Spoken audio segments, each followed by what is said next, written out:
یہ میری خوش قسمتی کہ میں حضور کا امت ہوں، ساری زندگی اس کا شکریہ ادا کرتا رہوں تو کہ شکر ادا۔ ہم حضور کے امتی، نبی انتظار کرتے رہے، نبی منتظر رہے۔ حضرت خلیل اللہ کی بارگاہ میں پکار رہے ہیں، ربنا وابعث فیہم رسولا، مالک رسول بھیج دے۔ کوئی کہتا ہے لیسا بفظ ولا بغلظ، وہ ترشرو نہیں ہوگا، سخت مزاج نہیں ہوگا، ماتھے پہ شکنیں لانے والا نہیں ہوگا، وہ پیار بانٹنے والا ہوگا، بس وہ آیا چاہ رہا۔ حضرت عیسیٰ نے تو نام بھی بتا دیا، مبشرا برسول یاتی من بعد اسمہ احمد، لوگوں میں جا رہا ہوں، چلو نام بھی بتا دیتا ہوں، میرے بعد جو آنے والا اس کا نام احمد ہوگا۔ نبی انتظار کرتے رہے، 12 نبیوں نے انتظار کیا حضور کی امت میں ہونے کے لیے، تمنا کی۔ نستورہ راہب انتظار کرتا رہا، بحیرہ راہب انتظار کرتا رہا۔ شب ہجر کی سختیاں کوئی اس سے جا کے پوچھے، تیری راہ تکتے تکتے جسے صبح ہو گئی۔ زندگیاں گزار دی انہوں نے۔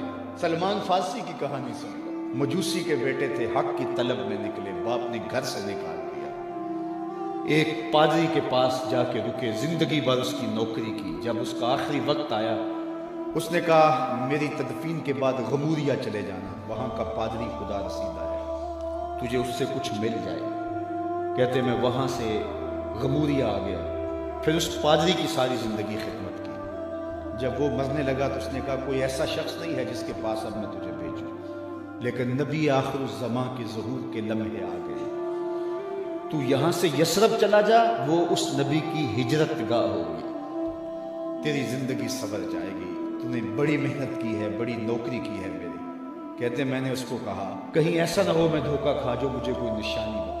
اس نے کہا 3 نشانی، ایک صدقہ نہیں لے گا، دوسرا ہدیہ رد نہیں کرے گا، تیسرا 2 کندھوں کے درمیان مہر نبوت۔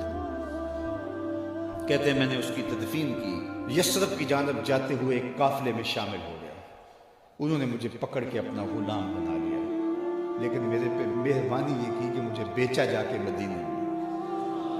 ایک یہودی نے مجھے خرید لیا، میں اس کے باغ میں گوڈی کرتا تھا، کام کرتا تھا، کھجوریں توڑتا تھا، لیکن میں انتظار میں تھا کہ کبھی وہ نبی آخر الزماں آئے تو مجھے دید ہو، کبھی عرش پر، کبھی فرش پر، کبھی ان کے در، کبھی در بدر۔ رب میں عاشقی تیرا شکریہ، میں کہاں کہاں سے گزر گیا۔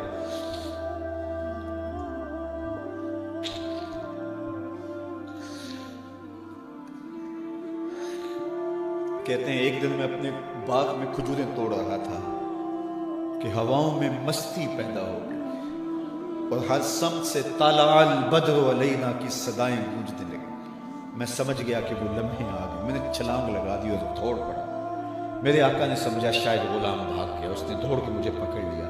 میں نے اس کو کہا کہ میں نوکر تیرا ہی ہوں، لیکن دل نوکر کسی اور کا ہے، میں بھاگوں گا نہیں، مجھے جانے دے۔ میں کچھ کھجوریں لے گیا تھا صدقے کی نیت سے، جا کے حضور کو پیش کی۔ آقا کریم نے فرمایا ہم نبی صدقہ نہیں لیتے۔ کہتے ہیں نشانی ایک پوری ہوگی، کہتے ہیں کہ میں کچھ دنوں کے بعد اور کھجوریں لے گیا اور میری نیت ہدیہ کی تھی، میں نے پیش کی، حضور نے قبول فرما لی۔ لیکن میں بھی کہتا تھا تیسری نشانی بھی پوری ہو لے تو پھر مان۔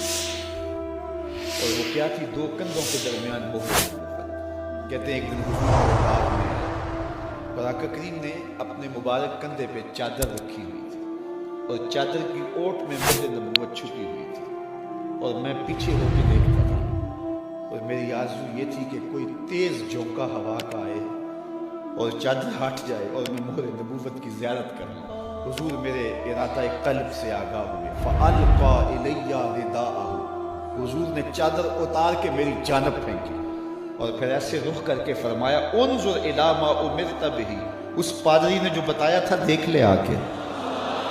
تو کہا میں نے دیکھا کہ حضور کے دو کے درمیان۔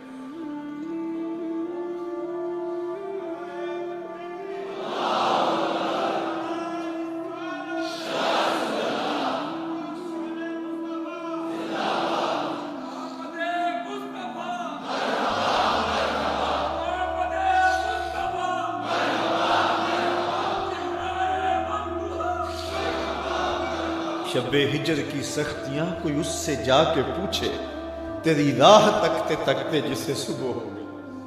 ہم نے تو کوئی انتظار نہیں کیا نا، ہم نے تو کوئی دکھ نہیں سہا، ہم سوئے تھے مقدر جاگ اٹھے. ہمارے والد مسجد سے مولوی صاحب کو بلا لائے. انہوں نے کان میں آ کے کہا مبارک ہو تو حضور کا نوکر بن کے آ رہا. میرے والد گرامی ایک شعر جھوم کے پڑھا کرتے تھے, محمد جانے جانا ہے پیغمبر ہو تو ایسا ہو, رسولوں کی بشارت سے مبشر ہو تو ایسا ہو, امر توقیر کا سب کو موکر ہو تو ایسا ہو, کیا ہم کو غلام ان کا مقدر ہو تو ایسا. میں اپنے مقدر پہ قربان نہ جاؤں, آپ اپنے مقدر پہ نثار نہ جائیں. ہمیں وہ نبی ملا جو نبیوں کا نبی ہے. بنو سعد کے مقدر بھی جاگ اٹھے. اللہ اکبر, کیا وہ خوش نصیب وادیاں تھیں, کیا وہ خوش بخت پہاڑ تھے بنو سعد کے, جہاں حضور نے زندگی کے ابتدائی سال گزارے. اللہ اکبر. حضرت حلیمہ سعدیہ کہتی ہیں جب میں حضور کو گھر لے گئی تو میرے گھر میں روشنیاں آ گئیں. باقاعدہ عورتوں نے کہا حلیمہ تو اتنی امیر ہو گئی ہے رات کو بھی دیا نہیں بجھاتی. بڑے امیر کبیر گھرانوں میں بھی رات کو لوگ دیا بجھا دیا کرتے ہیں, لیکن تو اتنی ہی امیر ہو گئی ہے کہ رات کو بھی تیرے گھر کا دیا نہیں بجھتا. تو حلیمہ سعدیہ نے کہا آؤ میں تمہیں بتاؤں میرے گھر میں دیا کون سا روشن.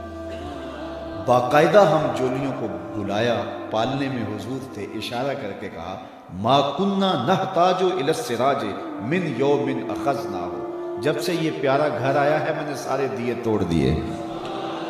دیے کی ضرورت نہ مشعل کی حاجت, عجب روشنی تو نے پائی ہے, بڑی تو نے توقیر پائی حلیمہ, بنی تو محمد کی دائی ہے. کہا ما کننا نحتاج الی السراج من یوم اخذناہ, جب سے یہ پیارا گھر میں آیا ہے میں نے سارے دیے توڑ دیے. جہاں روشنی چاہیے ہوتی ہے حضور کو اٹھا کے اس کمرے میں لے جاتے, وہاں انوار پھیل جاتے ہیں, روشنیاں پھیل جاتی ہیں. کیسے اجالے پھیلے, کیسی روشنیاں پھیلے.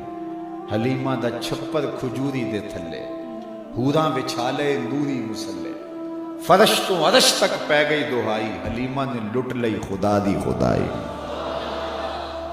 اللہ اکبر. وہ سارا دن تو صحراؤں میں گھوم لیتی تھی, اسے جب بھوک لگتی تھی لبوں کو چوم لیتی تھی. بخت جاگے حلیمہ سعدیہ کے, حضور ان کے گھر آئے. اللہ اکبر. جدھر سے گزرتے گئے نور پھیلتا, انوار پھیلتا. حضرت سیدہ طیبہ طاہرہ حضرت عائشہ سلام اللہ علیہا فرماتی ہیں کہ میں کچھ سی رہی تھی کہ میرے ہاتھ سے سوئی. اب حضور کے گھر میں دیے میں جلانے کے لیے تیل بھی نہیں تھا. میں پریشان تھی, سوئی گر گئی, اتنے میں حضور تشریف لائے. حضور مسکرائے, کہتی ہے میں نے گمی ہوئی سوئی تلاش کر.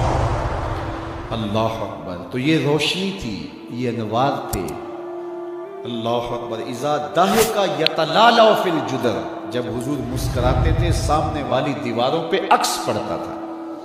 اللہ اکبر. جب مسکراتے تھے نور پھیل جاتا تھا. اذا تکلم رؤیا کالنور یخرج من بین ثنایا, حضور کے سامنے والے دانتوں میں ہلکا سا فاصلہ تھا, اور جب آقا کریم گفتگو کرتے تھے وہاں سے نور کی کرنیں چھن چھن کے نکلتی تھی, انوار پھیل جاتے تھے. ایسا نوری ماحول, ایسا نورانی چہرہ. حضرت ابو ہریرہ بولے کل قمر لیلۃ البدر لم ارى قبلہ ولا بعدہ مثلہ. کیا پوچھتے ہو, 14ویں رات کا چمکتا ہوا چاند تھے میرے حضور. پھر کہا نہیں نہیں نہیں, حضور جیسا نہ پہلے دیکھا نہ بعد میں دیکھا. حضرت حسان بن ثابت پاس کھڑے تھے. کہا دیکھتے کیسے, کسی ماں نے جنم دیا ہوتا تو دیکھتے. خدا نے وہ سچائی پن چھڑیا جدے وچ محمد نو ڈالیا سی. حسینہ جمیلہ دا منہ موڑ دیتا, محمد بنا کے قلم توڑ دیتا. مثل او در عالم امکان متصور نیست. حضرت شیخ مجدد کہتے ہیں حضور کی مثل بزم عالم میں ممکن ہی نہیں ہے, ہو ہی نہیں سکتا. اور اقبال کا لہجہ بھی دیکھیے, رخ مصطفیٰ ہے وہ آئینہ کہ اب اس سا دوسرا آئینہ, نہ کسی کی بزم خیال میں نہ دکان آئینہ ساز میں. تو وہ پیکر تراشا, وہ پیکر تراشا, مکھ چند بدرشا شانی ہے, متھے چمک دی لاٹ نورانی ہے, کالی زلف تیک مستانی, مخمور رکھی ہند مد بھری. کیسا جمال دیا, کیسا حسن دیا. اچھا بریلی کے امام سے بھی پوچھ لیجئے. اللہ اکبر. گل بل نے گل ان کو کہا, کمری نے سروے جاں فضا. بلبل کی منتہائے پرواز تو یہی ہے نا، کسی کو پھول کہتے۔ بلبل نے گل ان کو کہا، قمری نے سروے جاں فضا، حیرت نے جھنجھلا کر کہا یہ بھی نہیں وہ بھی نہیں۔ خورشید تھا کس زور پر، کیا بھر کے چمکا تھا کمر، بے پردہ جب وہ رخ ہوا یہ بھی نہیں وہ بھی نہیں۔ وہ حسن دیا وہ جمال دیا اللہ نے اپنے